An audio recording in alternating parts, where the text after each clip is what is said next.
네, 오늘도 예배 자리에 오신 여러분 환영합니다. 이 자리 우리가 함께 모였기 때문에 그리스도의 몸을 이루고 있고, 또 우리는 그리스도의 몸으로 하나님께 예배하며 복된 영광의 자리에 있습니다. 자, 오늘 우리는 서로 사랑이라고 하는 이 시리즈 설교의 마지막입니다. 뭐 꼭 서로 사랑이 오늘로 끝나야 될 것은 아니지만 10번 정도로 이렇게 딱 마무리하는 것이 좋겠다는 생각이 들고요. 그 외에 또 다른 말씀들은 또 다른 시간에 전할 기회가 있을 것 같습니다. 오늘은 서로 격려하십시오 라고 하는 말을 생각해 보려고 합니다. 사도 바울은 오늘 본문에서 말씀하죠. 마음이 약한 사람들을 서로 격려하십시오. 사도 바울은 초대교회의 복음의 역사가 이방 지역으로 선포되고 또 교회가 세워지는 데 굉장히 중요한 역할을 하였던 참 탁월한 능력의 사도였습니다. 이 사도 바울의 고백을 보면 그는 다른 성도들의 격려와 그들의 사랑이 굉장히 용기와 힘을 주었음을 알 수 있어요. 디모데후서 1장에 보니까 사도 바울은 그가 사슬에 매였을 때, 옥에 갇혔을 때 오네시보로라고 하는 사람이 자신을 자주 격려해 주었다고 말합니다. 또한 자기를 위해서 용기를 북돋아 주었다라고 말합니다. 그러면서 그 가정을 축복하며 기도하는 내용을 볼 수 있어요. 사도 바울도 격려가 필요했어요. 그는 격려를 받고 용기를 얻었어요. 그리고 그런 격려 때문에 감옥에서도 복음 사역을 멈추지 않고 나아갈 수 있었다는 거예요. 우리는 가정에서, 교회에서, 또 사회에서 우리가 살아가는 이러한 모든 곳에서 우리가 맡은 그러한 역할과 책임이 있습니다. 우리가 이것을 제대로 잘 감당하면 우리 사회는 건강한 사회입니다. 복된 사회입니다. 그러나 자기가 맡은 역할을 제대로 감당해내지 못하면 또 그런 사람들이 점점 많아지면 많아질수록 그 사회는 불안해지고 기쁨이 사라지고 아픔과 문제와 고통만 생기게 됩니다. 그러한 사회는 질서가 깨어질 수밖에 없는 거죠. 교회도 마찬가지입니다. 우리는 그리스도의 제자들이며 하나님의 거룩한 자녀들이며 성도들입니다. 또한 우리들에게는 각각의 직분도 있습니다. 하나님께서 우리에게 부르셔서 주신 그러한 역할과 사명을 잘 감당한다고 하면 우리 교회는 건강하고 복된 교회로 자연스럽게 성숙해 갑니다. 그러나 성도들이 자신들의 역할을 온전히 감당하지 못한다고 하면 그 공동체는 온전한 사랑과 믿음의 공동체로 세워져 가지 못할 것입니다. 우리 교회를 생각해 봐도 누군가가 청소를 해주고 음향장비를 만져주고 악기를 연주하고 찬양대에서 섬기고 자녀들을 가르쳐주고 주차를 안내하고 음식을 만들고 설거지도 하고 모임에 잘 참여하고 기쁨으로 헌금을 하고 병원을 찾아가고 운전해주고 봉사해주고 기도에 무릎 꿇어 중보해주는 수많은 그러한 성도들의 그 역할들이 모여서 아름다운 생명의 공동체로 세워져 가고 있는 것입니다. 만약 이러한 분들이 그 자리를 비운다고 하면 금방 그 비우는 자리로 인하여서 표시가 날 것입니다. 히브리서 기자는 말씀합니다. 서로 마음을 써서 사랑과 선한 일을 하도록 격려합시다. 사랑과 선한 일을 하도록 격려합시다. 우리가 성도로서 또한 이 나라의 국가의 시민으로서 모든 일을 잘 해나갈 수 있도록 서로 격려하자는 것입니다. 어떤 사람들의 습관처럼 우리는 모이기를 그만하지 말고 서로 격려하여 그날이 가까워 오는 것을 볼수록 더욱더 모이기에 힘씁시다 라고 말해요. 서로 격려하여. 우리의 신앙생활에서 서로 사랑의 삶은 서로 격려함 없이는 불가능한 것입니다. 격려하는 삶은 우리의 복된 삶을, 그리고 우리에게 주어진 그러한 역할과 책임을 잘 감당할수록 세워주는 AS와 같습니다. After Service입니다. 애프터 서비스가 뭔지 알지요? 잘 유지시켜주고 관리하는 것입니다. 자동차도 그냥 운전하면 안 됩니다. 전 처음 자동차 운전면허만 배우고 그리고 미국 가서 처음 자동차를 10년 넘은 그 당시에 한 9만 킬로 넘은 것을 1,500불에 샀어요. 1,500불. 그래가지고 운전을 하는데 오일 교환을 해줘야 한다는 것을 몰랐어요. 그냥 몰고만 다닌 거예요. 그냥 몰고만 다니는데 어느 날 차가 문제가 생겼어요. 그래서 하니까 이거 오일 교환 해줬느냐. 오일 교환이 뭐예요? 그냥 이 기름만 넣어주면 되는 거 아니에요? 근데 교환해줘야 된다는 거예요. 그래가지고 자동차도 이 교환도 해주고 제대로 해줘야 되는구나. 그때는 한 3,000마일 달리면 우리로 하면 한 4,800, 5,000km인데요. 한 번씩 교환해 줘야 합니다. 그래서 그때 처음 알았어요. 그렇게 잘 유지 보수해주고 AS를 해줘야 모든 기계가 잘 작동하고 오래 사용할 수 있는 것처럼 우리의 신앙도 마찬가지입니다. 우리 신앙을 AS 해주는 것이 바로 격려해 주는 것입니다. 우리는 보통 하나님께서 우리를 AS 해주신다고 생각합니다. 당연합니다. 왜냐하면 하나님이 우리를 만드셨기 때문에 만드신 하나님만이 우리를 AS 해주셔요. 그런데 하나님께서 우리를 AS 해주시는 방법은 성도들의 손길을 통해서 AS 해주는 겁니다. 한번 생각해 보세요. 내가 삶에 어려울 때 하나님께서 나를 만져주셨다. 어떻게 만져주셨나요? 누군가의 손길입니다. 누군가의 말씀입니다. 누군가의 도움입니다. 하나님은 우리를 통해서 성도들의 믿음 생활을 AS 해주시는 그런 분이셔요. 그러니까 우리의 격려는 바로 하나님의 놀라운 만지심의 손길입니다. 우리의 믿음 생활을 잘 유지하고 감당해낼 수 있도록 계속해서 애프터 서비스 해주는 것입니다. 성경에서는 격려하라고 하는 이 단어가 여러 가지로 번역되고 있어요. 우리 성경에도 다르게 번역됩니다. 디모데후서 1장에서는 용기를 북돋워 주십시오라고 합니다. 데살로니가전서 5장에서는 간곡히 권하십시오라고 말합니다. 고린도후서 13장에서는 위로하십시오라고 말합니다. 이처럼 격려한다고 하는 것은 굉장히 폭넓은 그러한 의미를 가지고 있는 것임을 알 수 있습니다. 하나님은 성도들을 통하여 성도들을 그렇게 위로하기 원하십니다. 성도들을 통하여 성도들을 권고하고 때로는 책망도 할 수 있고 때로는 잘 격려하고 위로하고 세워주는 일을 하신다는 겁니다. 우리의 마음이 힘들어지고 스트레스를 받아서 그것이 점점 심해질수록 격려는 더 절실히 필요해집니다. 바울은 성도들이 서로 격려해야 함을 잘 알았습니다. 그래야 그들이 믿음 생활을 잘 할 수 있으며 이 세상 가운데서 거룩한 성도로 넉넉히 살아갈 수 있음을 알았던 것이죠. 또한 그 자신도 곳곳에서 성도들을 잘 격려했습니다. 고난에 직면하였던 빌립보 교회 성도들에게는 이렇게 권면합니다. 사랑하는 여러분, 여러분이 언제나 순종한 것처럼 내가 함께 있을 때뿐 아니라 지금과 같이 내가 없을 때에도 더욱더 순종하여 두렵고 떨리는 마음으로 여러분의 구원을 이루어 가십시오. 하나님은 여러분 안에서 역사하고 계십니다. 또한 사도 바울은 여러 가지 문제로 복잡했던 고린도 교회 성도들에게 이렇게 권면합니다. 나의 사랑하는 형제자매 여러분, 굳게 서서 흔들리지 말고 주님의 일을 더욱 많이 하십시오. 여러분이 아는 대로 여러분의 수고가 주님 안에서 결코 헛되지 않습니다. 바울 스스로가 격려를 받았을 뿐만 아니라 그는 또한 격려를 하면서 성도들을 세워주었어요. AS를 잘 해주었던 것이죠. 그러니까 우리 사이에 격려가 넘쳐나야 우리의 믿음이 잘 유지됩니다. 우리의 신앙생활이 잘 유지되는 것이에요. 나아갈 수 있는 것이에요. 우리는 하나님만 바라보고 가지만 그러나 성도들의 격려 없이는 무너집니다. 약해집니다. 탈진합니다. 우리의 격려는 너무도 중요한 것입니다. 두 번째로 이 격려는 성장의 에너지가 됩니다. 우리가 영적으로 성장하기 위해서 가장 중요한 것은 말씀과 기도와 말씀에 순종한 선한 삶입니다. 그런데 우리가 말씀과 기도와 선한 삶을 통해 성장하려면 끊임없는 격려가 함께 있어야 합니다. 예를 들어서 장작에 불을 붙여서 뗀다라고 하면 장작이 있어야 합니다. 말씀이 있어야 합니다. 또한 불꽃이 있어서 타올라야 합니다. 그러나 거기에는 눈에 보이지 않지만 계속해서 산소가 공급돼야 돼요. 바람이 있어야 돼요. 불어줘야 되죠.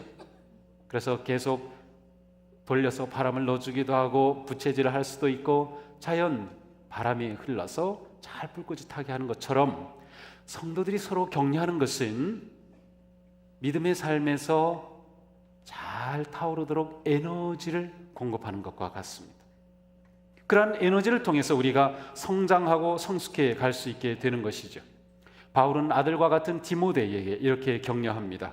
그대는 믿음의 말씀과 그대가 지금까지 좇고 있는 좋은 교훈으로 양육을 받아 그리스도 예수의 좋은 일꾼이 될 것입니다. 저속하고 헛된 꾸며낸 이야기들을 물리치십시오. 경건함에 이르도록 훈련하십시오. 몸의 훈련은 약간의 유익이 있으나 경건 훈련은 모든 면에 유익하니 이 세상과 장차 올 세상에 생명을 약속해 줍니다. 그래서 경건 훈련을 통해서 그가 성장하도록 격려하고 있는 것입니다. 성장하도록 격려하고 있는 것이에요. 그러므로 우리도 영적 성숙을 위해서는 우리가 서로 격려해야 하는 것이 매우 중요함을 알아야 합니다. 우리 가운데 영적으로 아주 성숙하게 탁월하게 성숙한 사람이 그냥 한두 사람 딱 있는 것은 불가능합니다.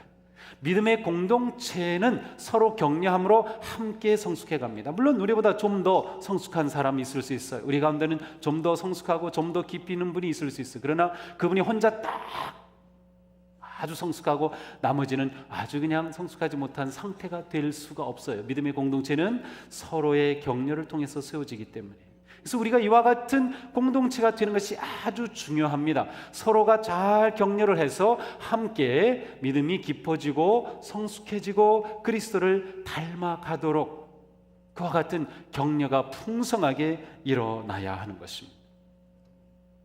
우리 가운데는 우리의 신앙 때문에, 자기가 가진 신앙 때문에 어려움을 당하는 사람들도 있습니다. 이 세상에서는 의도적으로 악의적으로 그리스도인들을 비난하고 비평하고 그리고 상대방이 그리스도인 걸 알고 나선 더 어렵게 하는 사람들도 있습니다. 그러나 그러한 상황에 처한 성도들이 어떻게 그 상황에서 믿음을 지켜갑니까? 우리가 격려해 줘야 하는 것입니다. 우리 가운데 영적으로 어려움을 당하는 사람들이 있으면 우리는 힘써서 격려해야 합니다. 믿음을 굳게 지키도록 격려의 에너지를 불어넣어 주어야 합니다. 이 사회가 아주 세속적이며 우리가 살아가는 삶의 환경은 우리에게 우호적이지 않습니다.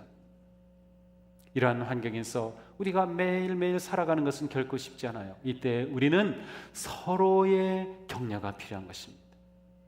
서로의 격려를 통해서 우리는 새 힘을 얻고 에너지를 받아 나아갈 수 있는 것이죠. 서로 신실한 믿음의 고백을 통해, 잡아줌을 통해, 격려를 통해서 우리는 계속해서 믿음의 길을 걷게 됩니다. 요즘 대학교가 그 축제 기간이었는데 깜짝 놀랐어요. 옛날의 축제하고는 다르더라고요. 옛날 대학교 축제는 정말 낭만적이었어요. 그런데 요즘 축제들은 술판이에요. 물론 다 그렇진 않아요. 다 그렇진 않지만 하여튼 술판인 거예요.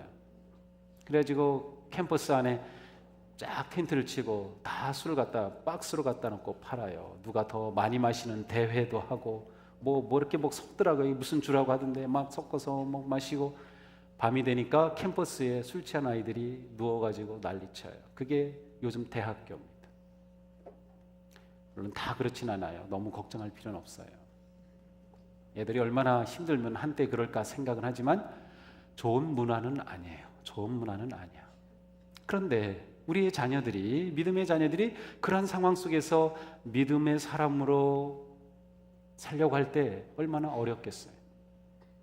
이제 고3 아이들이 대학에 들어가면 첫 번 부딪히는 게 자기 과 선배들 만나고 과 그 모임 가질 때 돌리는 술잔입니다. 무슨 대학생들이 뭐 선배라고 아이들 막 그렇게 기합 주고 막 그래요. 그런데 무섭게 하더라고요. 그런 문화 속에서 크리스천 청년들로서 제대로 정말 믿음을 지키며 살아갈 수 있을까? 우리가 격려해 줘야 되는 거예요. 우리가 격려해 줘요. 그들 스스로가 믿음을 지키기는 너무 어려운 거예요. 우리 직장도 마찬가지죠. 우리 사회도 마찬가지예요. 격려가 우리에게 영적 성장의 삶의 에너지를 불어넣어 주는 것이라는 것.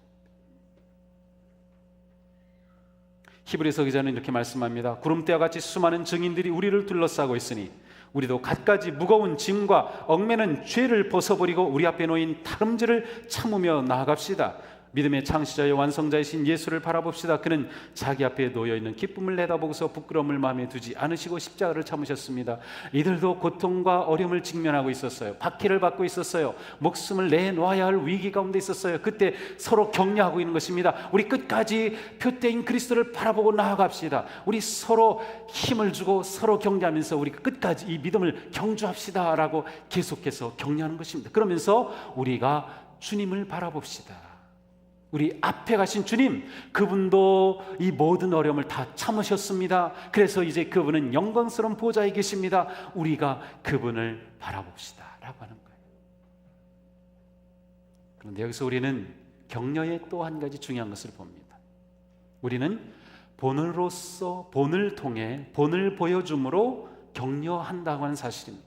그리스도께서 우리에게 본을 보여주셔서 큰 격려가 되고 우리가 그리스도를 보면서 역경 속에서도 담대하게 나아가는 것처럼 성도들은 또한 서로에게 본을 보임으로써 격려하여 믿음의 길을 달려간다는 거예요. 내가 지금 어려움에 처했을 때 같은 어려움을 겪었던 성도가 와서 격려해 준다고 하면 나도 그때 얼마나 힘들었는지 몰라. 그런데 믿음 안에 하나님께서 나를 잡아주셨어. 너도 다시 일어설 수 있어. 격려해 준다면. 질병에 걸렸던 사람이 같은 병에 걸린 사람을 보고 나도 그때 너무나도 절망스럽고 정말 두려움 가운데 있었어. 하나님이 나를 만져주셨지. 하나님이 너도 사랑해 주실 거야. 우리 용기 가지고 기도하자. 밝은 마음 가지고 이겨내자. 회복될 거다. 세워주는 거예요. 격려하는 거죠. 똑같은 어려움을 당하고 있지만 내가 믿음으로 굳게 서서 나아갈 때 어려움 가운데 절망하려는 사람이 보고서 힘을 얻습니다. 야, 저 사람도 나같이 어려움을 당하고 나보다 더 어렵고 힘든 환경 가운데 있는데도 저 사람은 저렇게 믿음으로 끝까지 서는구나. 저렇게 열심히 기도하는구나. 나도 그렇게 해야지. 우리는 우리의 믿음의 모습을 통해 다른 사람들을 격려하는 것이에요. 그러니까 우리가 믿음으로 바로 선다고 하는 게 아주 중요합니다. 아주 중요합니다. 우리는 누군가를 보면서 배우는 것이에요. 우리 가운데 배움이 필요 없는 사람은 단 한 사람도 없습니다. 우리는 모두 다 누군가에게 가르쳐 줄 수 있습니다. 우리의 거룩한 삶을 통해서 서로를 격려하고 세워주는 것이죠. 로마서 14장에서 사도 바울은 이렇게 말씀합니다. 형제자매 앞에 장애물이나 걸림돌을 놓지 않겠다고 결심하십시오. 여러분이 좋다고 여기는 일이 도리어 비방거리가 되지 않도록 하십시오. 그리스도를 이렇게 섬기는 사람은 하나님을 기쁘게 해드리고 사람에게도 인정받습니다. 다른 사람들에게 걸림돌이 되지 말고 선한 본을 보여줄 수 있는 사람이 되라는 거예요. 그래서 하나님께 인정받을 뿐만 아니라 사람에게 인정받으라고 하는 것입니다. 하나님께서 그리스도 예수 안에서 우리에게 주신 자유는 내가 마음껏 내 마음대로 무엇을 할 수 있다는 자유가 아니라 마음껏 다른 사람에게 본이 되는 믿음의 삶을 살 수 있는 자유를 주신 거라고 하는 거죠. 그러므로 우리는 누군가를 진정으로 격려해 줄 수 있고 누군가를 품어줄 수 있고 위로해 줄 수 있고 잡아줄 수 있고 세워줄 수 있고 이것이 하나님의 뜻이기 때문에 하나님의 방법이기 때문에 또한 하나님은 우리가 할 수 없는 것을 하라고 명령하시고 우리를 부담으로 몰아가시는 분이 아니시기 때문에 우리에게 서로 격려하라고 말씀하신 하나님은 우리가 그렇게 살 수 있는 용기와 지혜와 또한 믿음을 주시는 거예요. 우리가 서로 이렇게 격려한다면 우리가 함께 계속해서 성장해 가는 것입니다. 자, 우리는 격려를 할 때 아주 세밀하고 진실하게 격려를 하는 것이 필요합니다.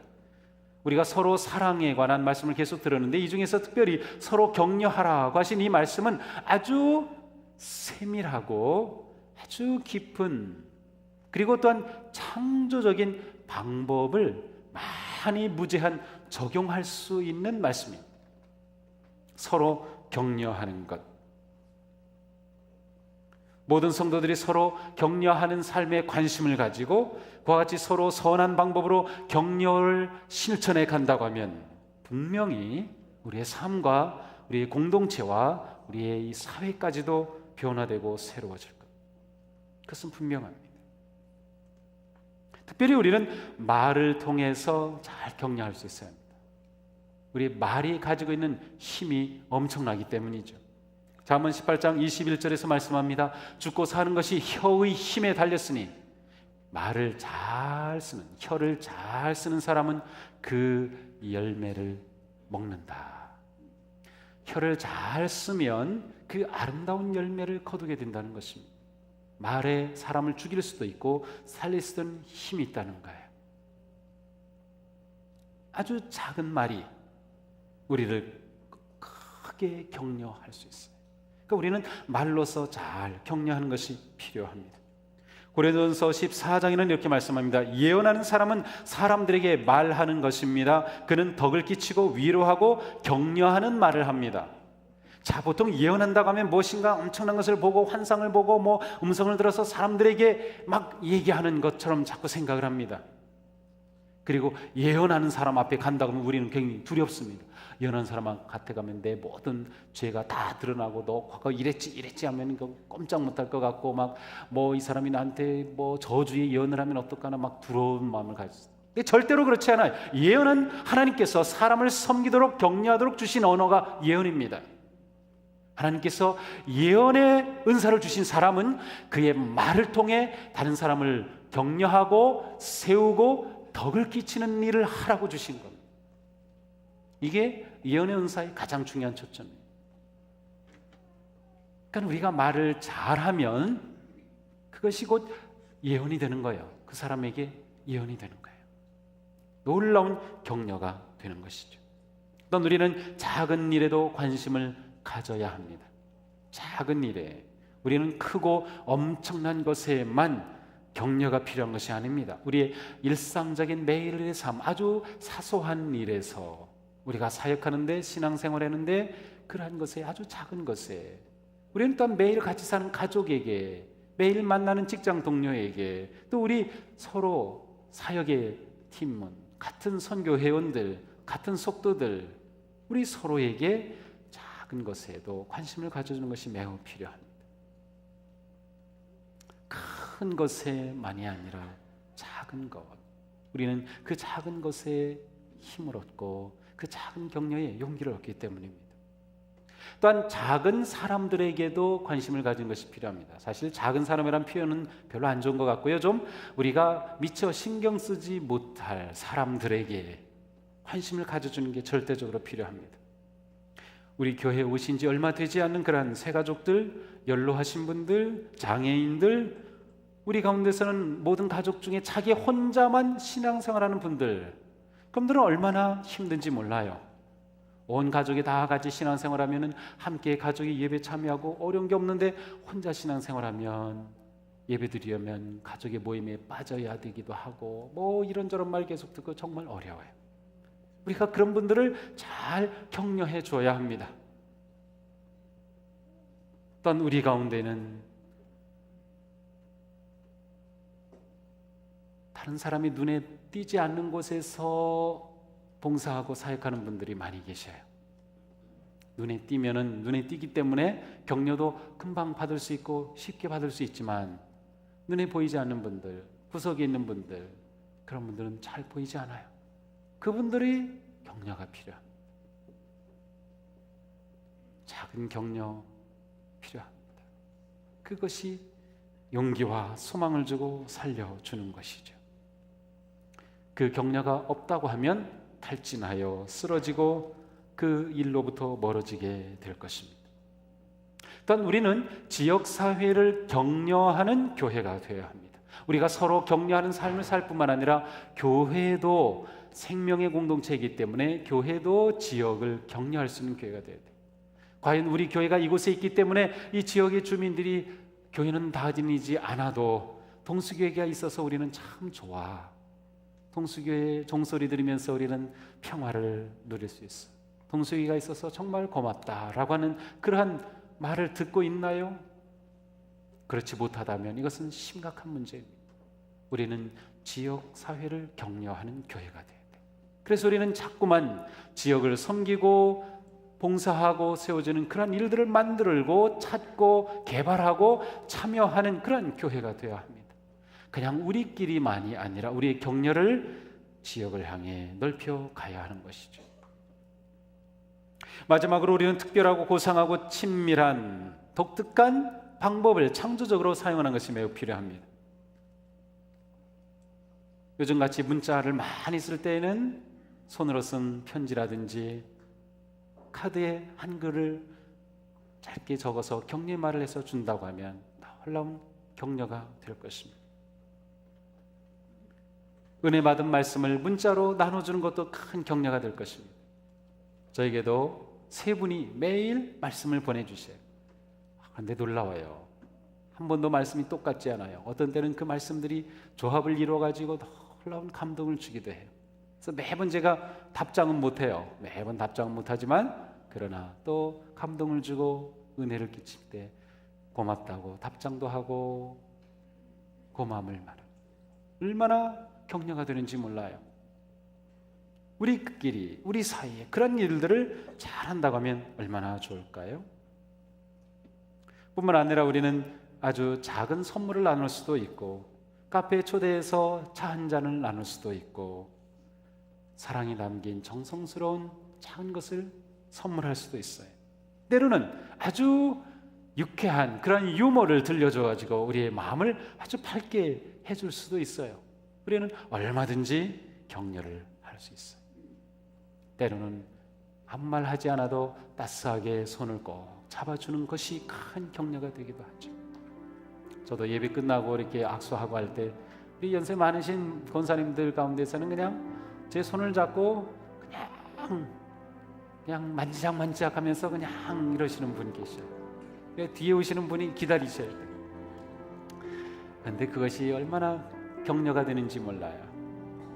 저도 우리 권사님에게 격려가 되어야 될 텐데 우리가 서로 격려해 주는 그런 삶을 산다면 얼마나 우리의 삶이 달라질까 하는 생각을 해봅니다. 우리가 지금까지 살아온 우리의 삶을 생각해 보세요. 지금 우리가 이 자리에 있게 된 그 모든 것 생각해 보세요. 누군가가 격려해 줬기 때문입니다. 그렇지 않은 분은 한 사람도 없을 겁니다. 누군가가 끊임없이 격려해 줬기 때문에 우리는 살 수 있었고 이 자리까지 올 수 있었던 거죠. 우리가 이 격려를 더 열심히 우리 서로에게 함께 할 수 있다면 우리는 격려하는 나와 격려받는 그 사람이 우리는 또한 서로 격려함으로 우리가 얼마나 소중하고 특별한 존재인가 하는 것을 깨닫게 될 것입니다. 이번 가을은 한번 격려하는 가을이 되면 좋겠어요. 오늘 사랑 페스티벌이 시작이 되는데 이 기간 동안 누군가를 한번 정말로 격려해 보면 좋겠어요. 여러분 마음에 누가 좀 떠오르나요? 네, 한번 진심으로 사랑으로 격려해 보세요. 어떤 방법으로 하면 가장 격려가 될까? 이렇게 우리 가운데 서로 격려하는 일이 일어난다면 우리 삶은 놀라운 은혜와 복을 누리게 될 것입니다. 자, 우린 지금까지 서로 사랑하는 삶에 관해 들었습니다. 서로 사랑하는 삶에 헌신하시기 바랍니다. 서로 반갑게 인사하시기 바랍니다. 서로 섬기시기 바랍니다. 서로 위로하시기 바랍니다. 서로 짐을 져주시기 바랍니다. 서로 용납하시기 바랍니다. 서로 복종하시기 바랍니다. 서로 용서하시기 바랍니다. 그리고 서로 격려하시기 바랍니다. 우리는 다 격려가 필요하고 더 격려를 해 주어야 하는 주님의 자녀들입니다. 기도합시다.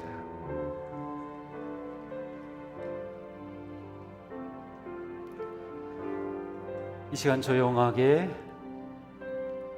내게 격려가 되었던 분들을 생각해보고 감사하며, 그러니까 내가 누군가에게 어떻게 격려할까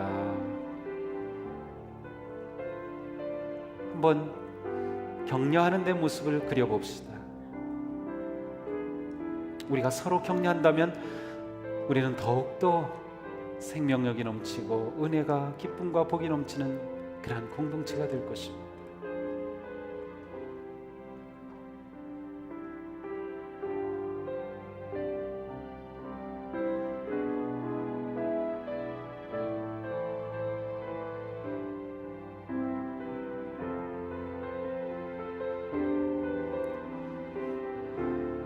주님,